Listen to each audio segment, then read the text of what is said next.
Good morning, everyone.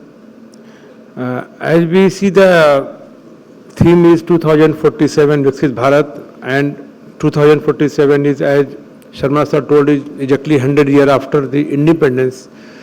And when we got the independence, we have only handful of the industries in the India.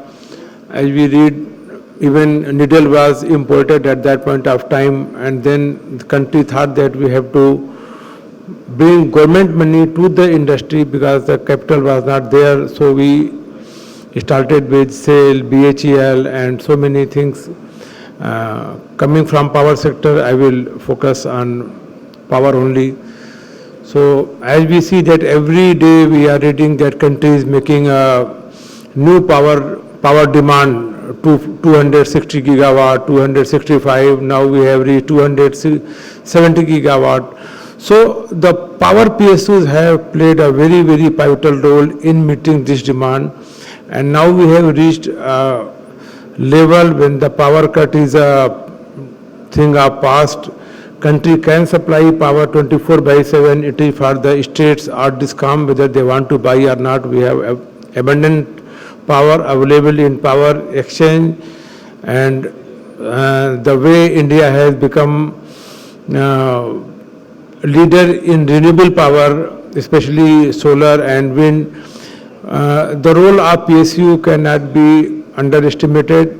From Bhakra Vyas Management Board, when we started in 1960, then in 1975, government formed NTPC, NHPC for hydrothermal, then nuclear power. We never thought that the nuclear power will go in private hand, but now government has opened when government feels that it is the right time to bring private money to nuclear power plant also.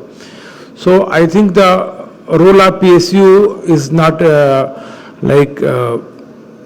the numbers have been told by moderator that we have 400 something PSU, 38 lakh crore dividends and tax and checks, and highest employer, railways is still the highest number of employer. But the PSU will be always there to carry any government big policies, because we are the one who are there.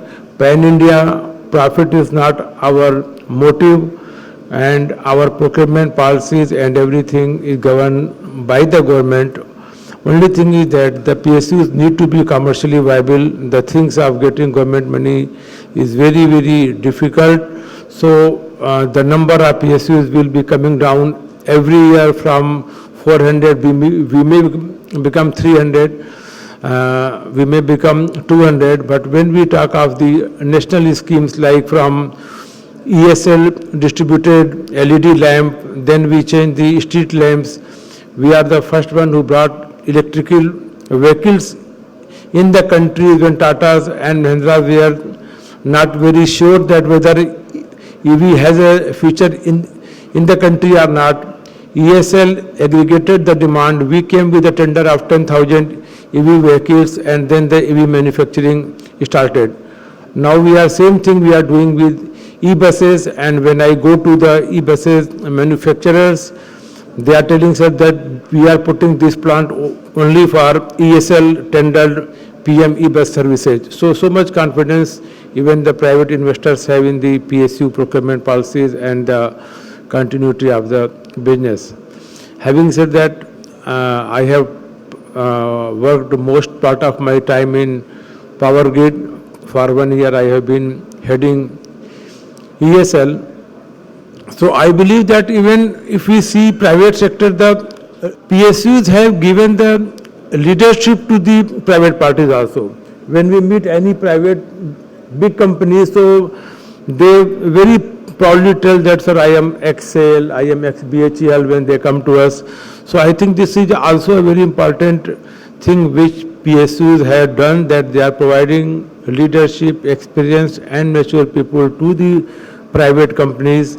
And after serving 20-30 years in the PSU, the private companies are feeling that they are worth employing, they are worth leadership. And in EESL, I think the government has formed this company only for energy efficiency, measures, and these are not only profit-centric, but the country's energy scenario has been completely changed by EESL. Like we used to have earlier 100-watt bulbs, 60-watt bulbs. When EESL was asked to bring down the rates of LED in India, we brought it down from 500 rupees to 80 rupees. Now you can buy LED at the 40 rupees, 45 rupees, because we aggregated the demand. We did a tender for 3 crore LED lights. Same we did with Gram Ujala, where we distributed LED lights to rural India also, because I don't think other than PSU, any other commercial entity will be interested in going to the villages and distributing 2 bulbs to every home. It is not a commercial viable thing. Same way, when we were told that we have to change the street lights of the country, we used to have very energy inefficient sodium vapor lamps of 250 watts, 300 watts.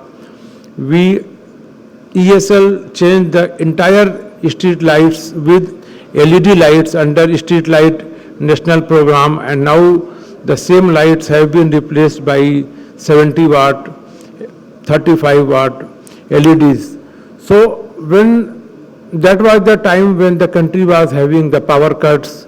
It was very common to hear that governments were very proudly announcing that we are giving 18-hour power to rural areas, 12-hour to this area. So now we have a 24-hour power because of power efficiency also, and power grid has also played a very pivotal role in laying down the power transmission lines from all across India, so that power transmission is not a bottleneck for generation companies.